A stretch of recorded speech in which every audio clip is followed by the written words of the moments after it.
Hello, good morning everyone. I am Ritesh Mishra, Faculty of Mathematics for IITG. Today we will learn a very important topic called radical axis. It is a part of circle.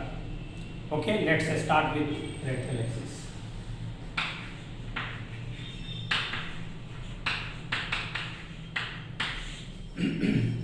According to the definition written in the books and most of the teachers discussed about radical axis.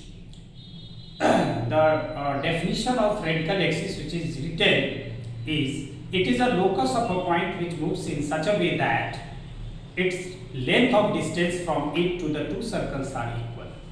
So better to clear the concept with drawing. So we just draw two circles here. This circle is S1 is equal to 0 and this circle is S2 is equal to 0. Coefficient of x square and y square in this circle and in this circle, these two circles, coefficient of x square in S1 and coefficient of x square and y square in S2 should be same. Then suppose this is the point which is moving and its point's name is P.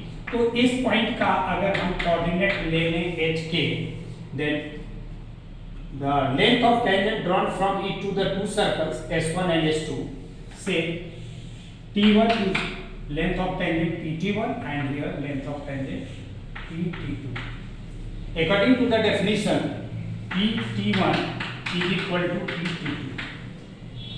So PT1 is the length of tangent and there is a formula to find length of tangent is root under S1. So this is root under S1 and this is root under S2. Squaring both sides, it will be S1 is equal to S2 and this means S1 minus S2 is equal to 0. This will give the equation of a straight line. Why? Because the coefficient of x square and y square in S1 and coefficient of x square and y square in S2 are equal. So when we subtract S1 minus S2, it will be cancelled out. So this will be the linear equation in x and y and it represents the equation of a straight line. So the radical axis is nothing but it is a straight line. The equation of radical axis will be S1 minus S2 is equal to 0 and this is the radical axis. Okay, no problem here. The definition written in the book is okay. But when the two circles are intersecting, if one circle intersects the other, suppose this circle is S1 equal to 0 and this is S2 equal to 0. In the intersecting circle, radical axis will be the common chord. This is the radical axis. And this is common chord also. Common chord also. So equation of radical axis here is S1 minus S2 is equal to 0. Same condition is there. Coefficient of x square and y square in S1 and S2 are equal. Now the question is, if the definition of radical axis is given in that way, the length of tangent drawn from it to the two circles are equal. In this situation, the portion, suppose this is point A and this is point B. The portion between the point A and B are lying inside both of the circles.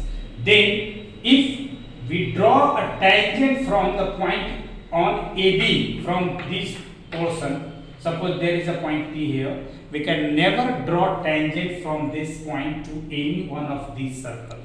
So tangent is not possible and thus how can we find length? So my idea tells about the definition given in the book is not correct. That is not valid in every situation. In non-intersecting sense, definition is correct, but in case of intersecting circle, definition should be not correct, because in this situation, the definition should be the locus of a point which moves in such a way that the power of point with respect to these two circles should be equal. Power of point with respect to S1 and S2 should be equal and it should be what? What is the definition of power of point? Obviously, power of point is S1 with respect to S2. With respect to S1, power of point is S1 and with respect to circle S2, power of point is S2. So S1 minus S2 is equal to 0. So if I say the definition of radical axis का definition में दे सकता हूं कि दो circle के respect में जब power of point same होगा तो वो रेडिकल एक्सिस का इक्वेशन होगा, which is valid in this sense when the circles are non-intersecting, in case of intersecting and all. Radical axis is not defined only in one sense, only in one case. That is, when the two circles are concentric, radical axis is not defined. Otherwise, radical axis is defined. So, thank you very much. Have a nice day.